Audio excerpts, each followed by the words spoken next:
The problem with the electric universe is the same problem as everything else.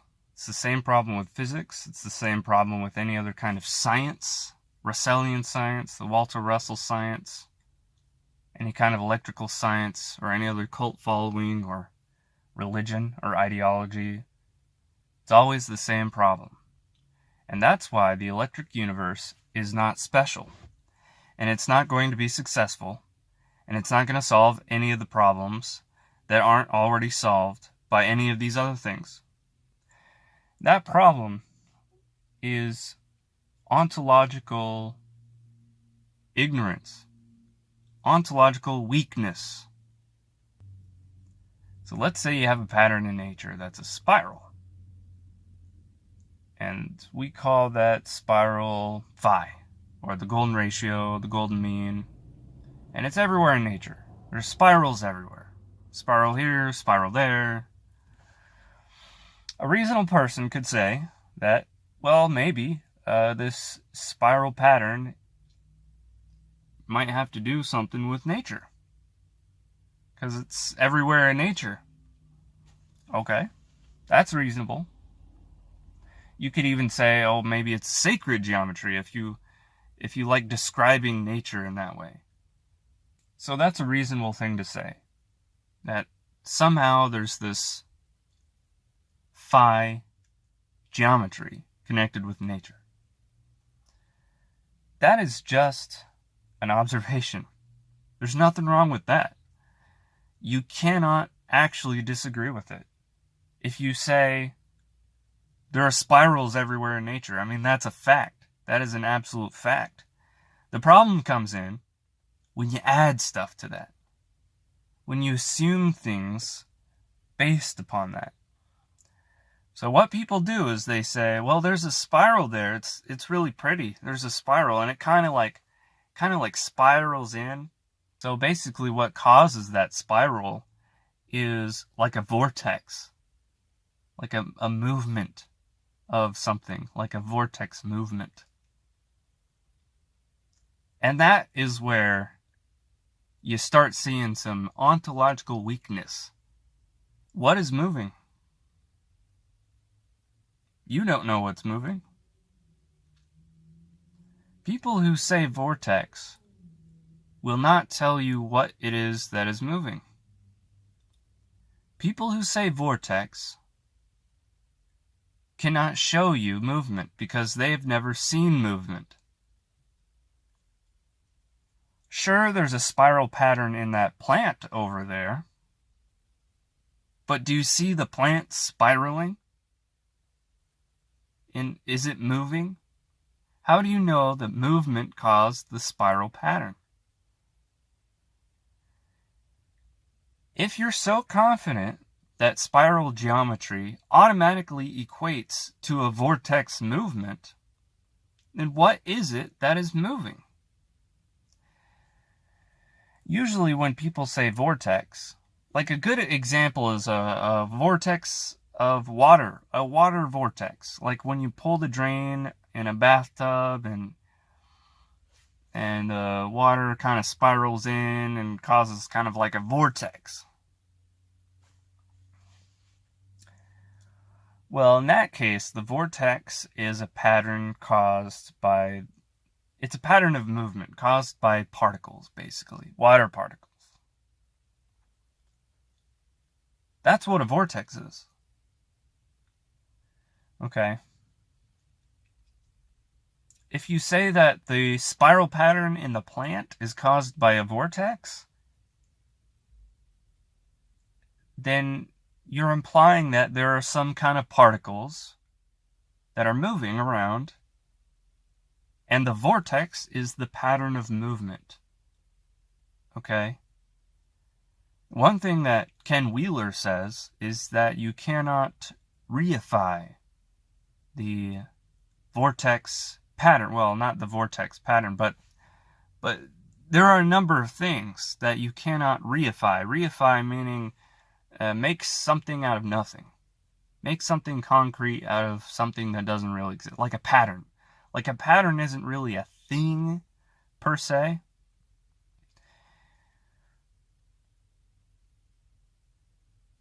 by describing the spiral as a vortex, you're reifying something that is not real.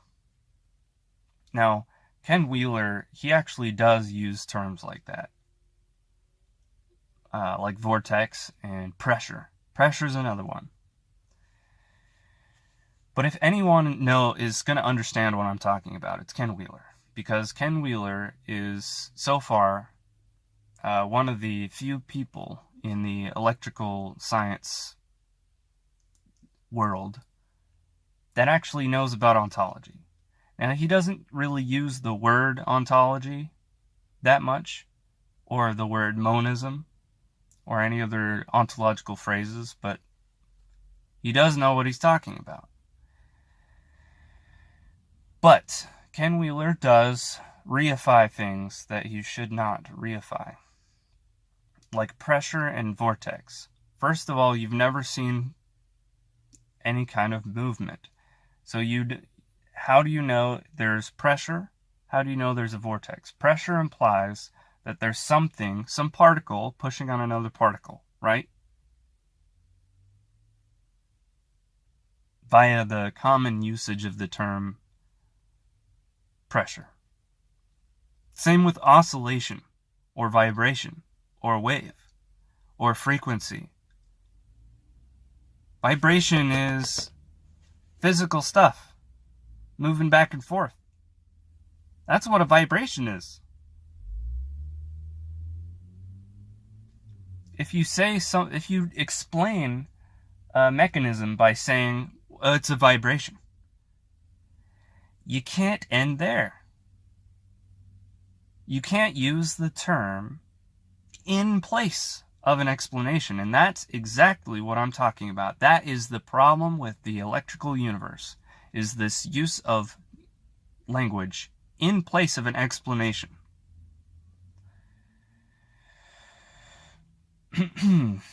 So I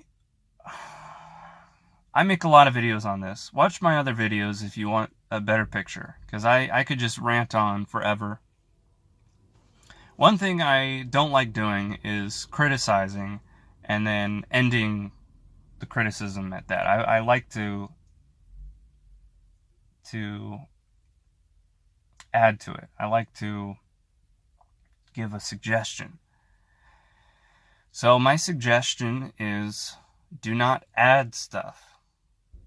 Do not add random stuff. What information do we have?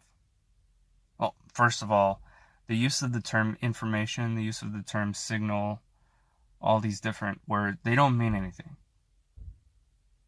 And the language you use shapes the pictures, the concepts that are in your head. And if you use words that you don't know, you don't understand, you basically don't know what you're talking about. That's 99% of these people have no idea of what they're talking about because they use the terms vortex, pressure, oscillation.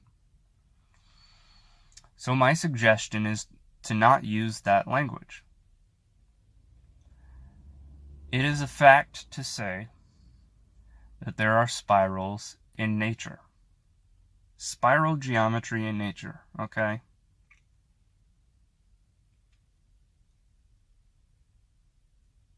Just leave it at that, right? Because if you add stuff to it, if you say, well, the spiral is caused by a vortex, well, then you have to explain the vortex. If you add stuff to it, like pressure and vortex, then you have to explain the pressure and the vortex. You make it more complicated. Ken Wheeler is always talking about how nature is so simple or simplex or whatever. But if you add stuff like pressure and vortex, then you have to now explain pressure and vortex. Whereas the geometry, it's just the geometry. It's a description of nature. And that's where it ends. That's where it ends. A spiral geometry. That's it. There's no vortex, there's no pressure, it's just spiral geometry. It's a description of nature. Why are you trying to describe the description of nature? You can't describe descriptions. You can only describe things that are described. You can only describe things that can be described. But to describe things, you have to use descriptions. And descriptions are things that cannot be described. So just looking at it from one angle, a really simple angle, is you're describing the spiral with vortex movement. But the spiral is already the description. So you're adding layers, meaningless layers of complexity to something that is already a truthful, factual. There's nothing more to know about it. There's absolutely nothing more to know about the mechanism itself, other than there exists objectively spiral geometry in nature. That's it. I explain this in much greater detail in my book, Consciousness is Coherence, an Ontological Basis. You can buy it off of Amazon for $3, a hard copy. I made it as cheap as possible. I don't make any money. I think I make 6 cents or something. But you could read it for free off of my website, exoteric.org.